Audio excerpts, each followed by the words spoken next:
If you're caught driving drunk, you pay the consequences. Get a citation, pay some fines, maybe even go to jail. Right, Mike? Yeah, Dave, you're right. And for those who still have driving privileges, despite past DUIs, there is one more step thousands are ignoring.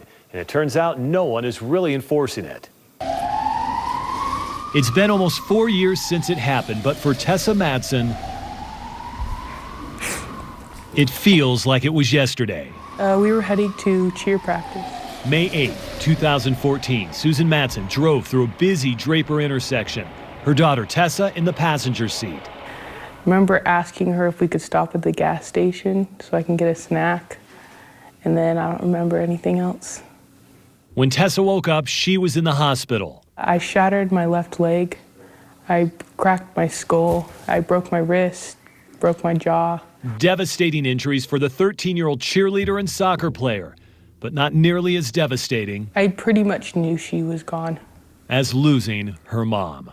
A drunk driver who decided to run a red light. John Madsen says his wife was taken from this world much too early by a man who should not have been behind the wheel. A drunk driver who plowed through that busy intersection, causing a 7-car pileup and killing Susan. He should not have been on the road that day, period. The truth is, there are thousands of drivers here in Utah who should not be on the road, and yet they are. Drivers with open containers of alcohol, drivers with revoked licenses, and drivers who should have an ignition interlock device but don't. It's scary, is what it is. Chris MUIRBROOK installs interlock devices for people found guilty of DUI and ordered by the court to get one. The purpose? Make sure you have not been drinking before getting behind the wheel. But we're figuring between 2,000 and 3,000 of them are installed. Here's what the KSL Investigators uncovered. According to the Driver's License Division, more than 7,000 Utah drivers are currently ordered to have an ignition interlock on any vehicle that they drive. About 2,000 have one, more than 5,000 do not. That means 72% of all drivers who were ordered to install an interlock device have not done it. It's a major concern. It really is and always has been. Drivers like 40-year-old ALVIN HENSON. He was found guilty of automobile homicide for hitting and killing Randy Worth, who was riding a motorcycle. Henson was also charged with driving a vehicle without an interlock device. Then there's 44-year-old Jason Kays. Back in March, court records show he hit a bicyclist, critically injuring him. Kays was charged with driving under the influence and not having an ignition interlock installed. He was sentenced to prison for up to 5 years on the DUI conviction just last week. After doing a little more digging, we discovered there are hundreds of people who violate the interlock restriction every single year. In fact, in the past 5 years, there have been more than 11,000 violations. We asked the state to give us the names of those violators. They said that's private information. So we went looking for possible violators ourselves. I'm Mike Hedrick. I work with KSL TV. I want to see if he has an interlock device. He's supposed to have an interlock device on his vehicle. The man who lives here has been charged with DUI 5 times.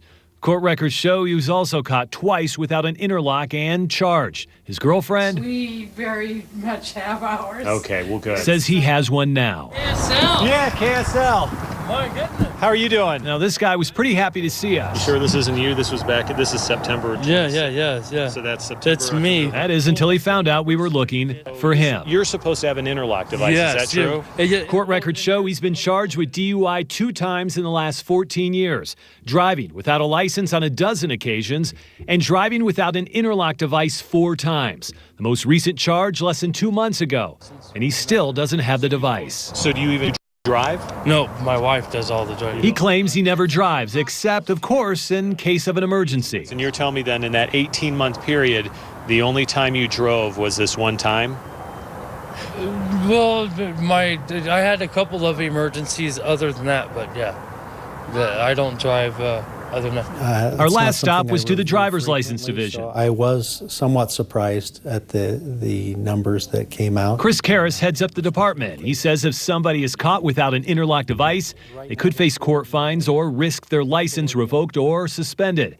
but they have to get caught first. There are some states that have very aggressive programs for monitoring. There are others that are more like Utah. Turns out no one is following up to see if drivers convicted of DUI are actually getting the interlocks installed. So you guys don't enforce it? We only enforce it related to the driving privilege. Kara says with the way the state code is written, there is no staff, no money, no way of enforcing the law until someone is caught, until arguably it's already too late. Should the code change? I'm an administrator, so I do what I'm charged with doing. Is there a concern about improving our programs? Always. What are the best ways to improve those programs? Again, that's kind of a debate for policymakers to decide. The truth is there are thousands of drivers in Utah who should not be on the road, and yet they are. Drivers like the man who killed Susan MADSEN. He wasn't required to have an interlock device, but having one may have kept him off the road. Yeah, he took away my wife, but more importantly, he took away the mom of them. I'll always be angry at him. He took away my mom and my best friend. One of the complaints that we heard from a couple of drivers who do not have an interlock is that it's way too expensive. Well, we checked with an installation company who told us the installation fee ranges anywhere from $50 to $125. Then there's a fee of anywhere from $60 to $80 per month. And yes, that is up to the driver to pay. Another reason not to drink and drive.